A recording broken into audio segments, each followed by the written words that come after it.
Wyoming Territory, August 1879. The sun was already high and mean when Nadine Fletcher buried her outlaw husband behind the cabin with her bare hands. The ground was dry and stubborn, and each strike of the shovel sent a jolt through her arms. Her 6-year-old son, Percy, sat on the porch steps, silent and tight-lipped, his small boots scuffed and dusty. He had not cried when the bullet tore through his father's chest 3 nights ago. He had not asked questions. The boy just stared, like he had been holding his breath ever since. Nadine scraped the last of the dirt over the shallow grave and dropped the shovel. Her fingers were raw and the copper ring on her hand had rubbed her skin raw, but she did not take it off. She leaned against the post, sweat soaking the back of her dress, her breath shaking in her throat. They were out of food. The last of the flour was gone 3 days ago, and she had stretched the cornmeal until even the weevils had given up. Percy was starting to look hollow in the face. She had tried trapping rabbits, but she had no skill for it. The man who had taught her how to hold a gun was now rotting in the yard. He had been no good. Everyone had known it, including her. But he had once been kind to her, and that's the only thing she remembered when he pressed a revolver into her palm and said, "You don't let anyone take you unless you want to be taken." She had not wanted to be taken. Not by the law, not by hunger. But now she was running out of choices. That evening, while Percy slept on a pile of quilts, Nadine stared at the empty shelves. The wind outside was dry and sharp, carrying the scent of dust and pine. She wrapped her shawl over her shoulders, picked up the rifle, and stepped out into the dusk. She did not expect to make it far. Maybe she would find a rabbit. Maybe she would just walk until night swallowed her. What she did not expect was to see a man standing at the edge of the trees. He was tall and still, with black hair braided tight against his shoulders and a bough slung across his back. He wore a long deerskin coat and stood like the forest itself had shaped him. He did not move, not even when she raised the rifle. "Do not come closer," she said, her voice cracking. "I will not," he answered calmly. His English was clear, but the way he said the words was careful, like he did not waste them. "I do not want trouble," she said. "I do not bring it." She looked at him hard. "Then why are you here?" "I saw smoke. I thought someone might need help. I buried my husband this morning." He did not flinch. Just nodded once. "I am sorry." She lowered the rifle slowly. Her arms were trembling. "I have a son," she said. "He's 6. He looked past her toward the small cabin. "I will not harm him." "I do not know what to do," she said, and the words fell from her like stones. "We have no food." The man stepped forward, slow and steady, like approaching a wounded animal. He reached into the satchel slung over his shoulder and pulled out a wrapped bundle. "I hunted today," he said. "Elk. You and your son may have some." She stared at him, heart pounding. "Why?" He shrugged slightly. "Because you are hungry." She took the bundle from his hands without speaking. The meat was still warm. He turned to leave without waiting for thanks. "Wait," she called. "What is your name?" He looked back. "Quanah." She nodded. "Nadine." He dipped his head once and disappeared into the trees. The next morning, Nadine cooked the meat over the fire. Percy ate like a child starved, which he was. She watched his cheeks fill out just slightly, and her chest ached with something she could not name.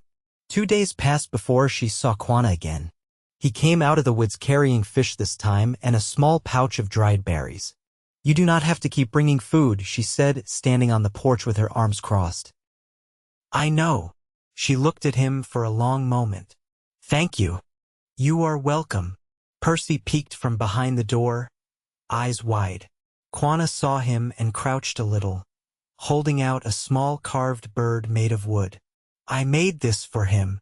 Percy stepped forward slowly, took it, then whispered, "Thank you." "You are welcome," Quanah said again, then stood. Nadine watched them both. She didn't understand this man. He came without asking, gave without expecting. It made no sense, but she was too tired to question kindness. "Would you like to stay for supper?" she asked before she could second-guess herself. He nodded once. Over the next weeks, Quanah came often. He never stayed too long. Brought meat, herbs, even showed Percy how to set simple snares. Nadine found herself waiting for the sound of his footsteps near the porch. She started baking flatbread when she had flour again and set aside a piece for him even before he arrived. One evening after Percy had gone to sleep, she found Quanah sitting by the fire outside. She sat beside him, the night air cool on her face. "You are Cheyenne," she said quietly. "Yes. People around here would not like that." "I know." She was quiet for a while. "Then I do not care what they think." He turned to look at her, his features calm but eyes sharp. "You are not afraid of me?" "I was. Not anymore." "Why?" "You fed my son before you even knew his name." He was silent, but she saw something shift in his expression. She reached out, fingertips brushing his hand. His skin was warm, rough from bowstring and blade. "I do not know what this is," she said, voice barely above a whisper. "But I want to find out." He turned his hand and caught hers in his, holding it gently. "We will find out together," he said. And for the first time in months, Nadine felt steady, like maybe she could breathe again. The frost came early that year. By the time the aspens turned gold along the creeks and the wind began to carry the scent of snow, Nadine had patched the roof with cedar bark and taught Percy how to pack mud between the logs to keep the cold out. They worked side by side most days, quiet but close. He was light with his hands, like his fingers knew better than his words what needed doing. Quanah came less often now that the air bit harder, but when he did, he brought firewood lashed behind his pony or smoked meat wrapped tight in hide. He never came empty-handed, and he never lingered past dark unless invited. Nadine noticed the way Percy watched the woods after he left, eyes following the place where his figure had disappeared. Late in October, Nadine found herself sewing by lanternlight after Percy had fallen asleep. She was mending one of Quanah's shirts, badly torn near the shoulder, and her stitches pulled unevenly in the dim light. The shirt smelled faintly of smoke and pine, and she paused once, holding it in her lap, her thumb brushing the seam where the fabric had worn thin from use. When a knock came at the door, soft as breath, she opened it without reaching for the rifle. Quanah stood there, hair damp from snow melt, a rabbit hanging from his belt. She stepped back to let him in. "You're soaked. I crossed the creek wrong. The ice was thinner than I thought." She took the rabbit from his hand and hung it near the door. "Sit. I'll bring a towel." He didn't argue, just settled near the fire, pulling off his coat. His shirt clung to his shoulders, wet through. She handed him the towel, then crouched and stirred the coals. "There's coffee. Weak, but hot." He took the tin cup from her hand. "You sewed my shirt." "I started to. It's not done." He looked toward the table where it lay folded. "You used blue thread. It was all I had." "I like it." She sat across from him on the floor, the fire between them. "You ever think about staying one night?" He looked at her, not startled but still. "I would not do that unless you wanted it." She reached for the edge of the blanket draped over a chair and tossed it toward him. "I'm not asking because I'm afraid." He caught the blanket, then nodded. "Then yes. I would." There was no more said. Later, she laid Percy in her bed and pulled the curtain closed. She made a pallet near the hearth with extra blankets and set out a second pillow. Quanah moved without noise, but his presence filled the room like another heartbeat.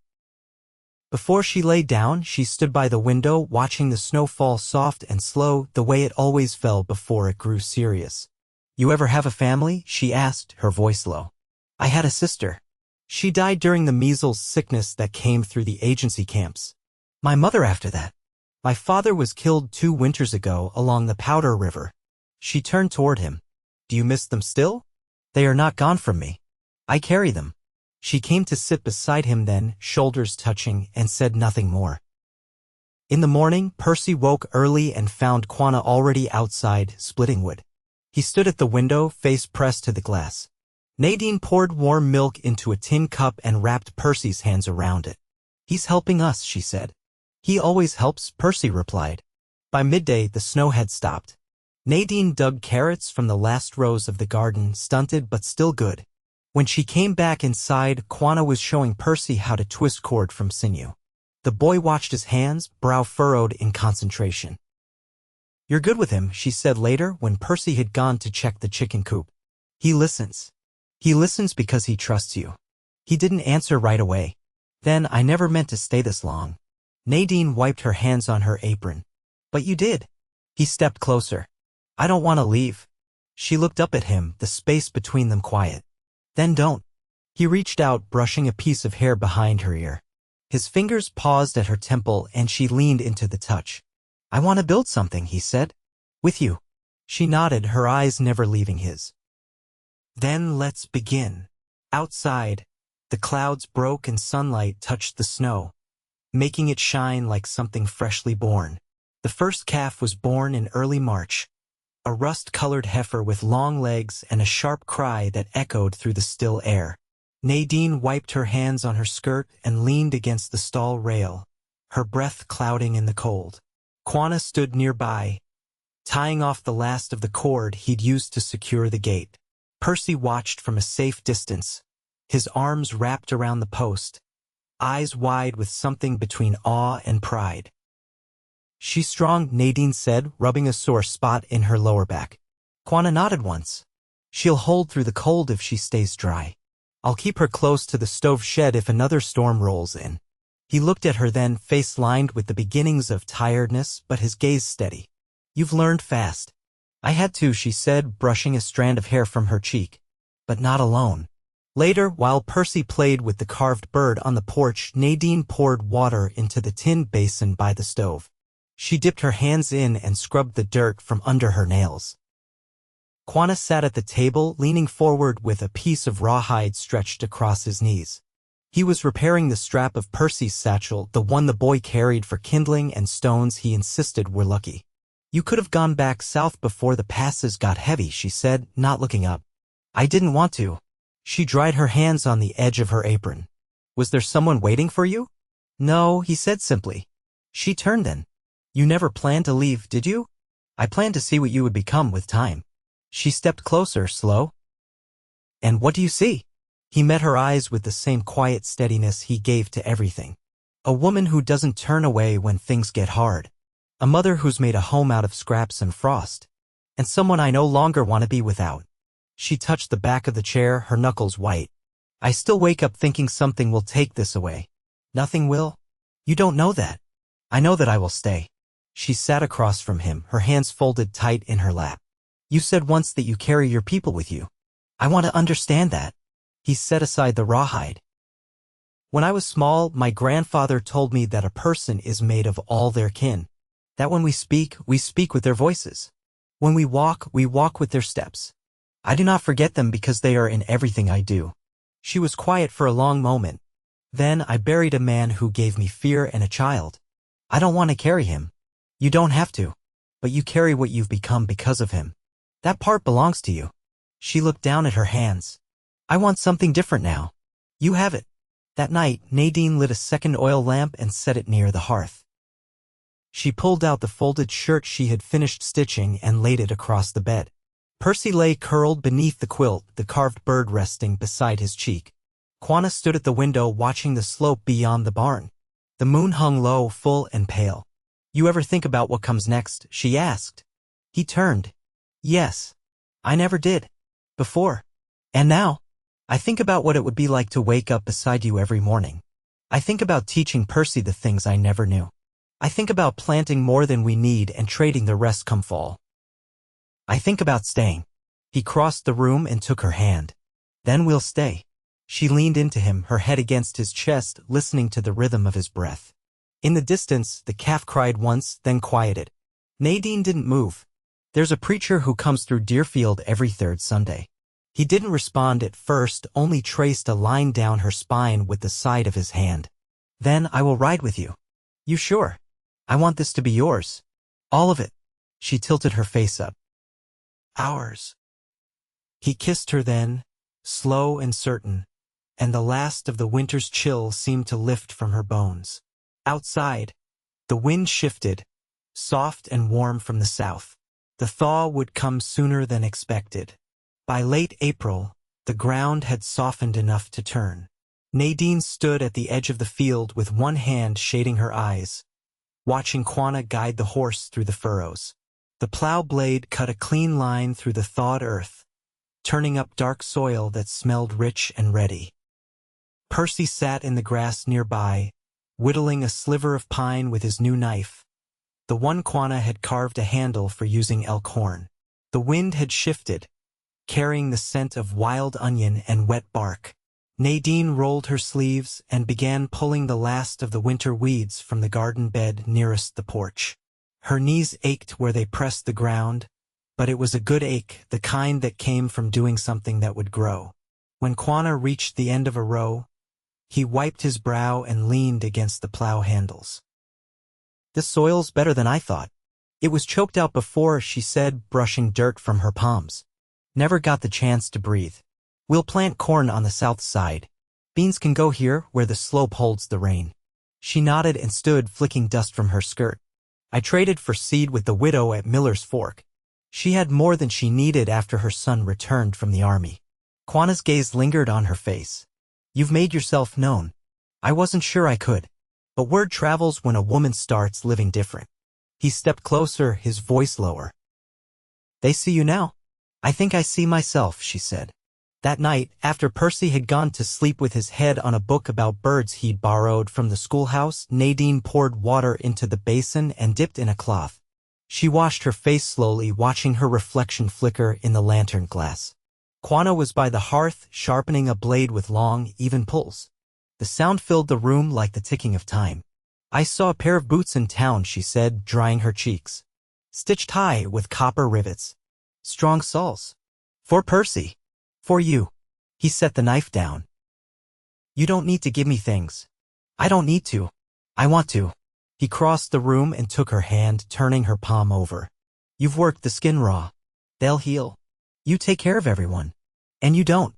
He smiled, but it was quiet. "I want to build you a loom." She blinked. "A loom? You have wool. You spin. But you need something better to stretch the threads."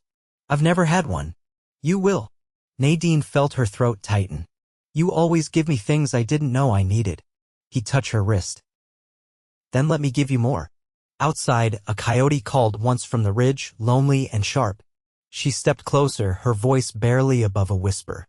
"Do you want to marry me here, or wait for the preacher to come back?" He didn't hesitate. "Here. With the land and the fire. I can stitch a new dress. Doesn't need to be white. I want you in what feels strong." She smiled, but it reached her chest this time. "Then I'll wear blue." The next morning, Percy came running back from the creek with his arms wrapped around a bundle of wildflowers and a trout still wriggling in a net. Nadine crouched to take the flowers, laughing into her palm as water dripped from his sleeves. "For the table," Percy said, "and the fish is for our wedding supper." She looked toward Quanah, who stood at the edge of the porch, his expression full of something steadier than joy. She rose, brushing her hands against her apron. "We'll need to clean the fish," she said. "But the flowers are perfect just as they are." Quanah crouched beside Percy to show him how to split the belly. The boy listened, nodding with concentration. Nadine watched them for a long moment, her hands resting on her hips, then turned toward the house. There was bread to bake and a shawl to mend, and somewhere in the chest under her bed, a length of blue calico waiting for a new shape. It would not be stitched with ceremony or fanfare, but every thread would carry something earned: safety, choice, and a quiet, steady love that had grown through hunger and silence and frost. By sundown, the cabin would glow with firelight, and the three of them would sit at the table with trout and bread and wildflowers in a cup.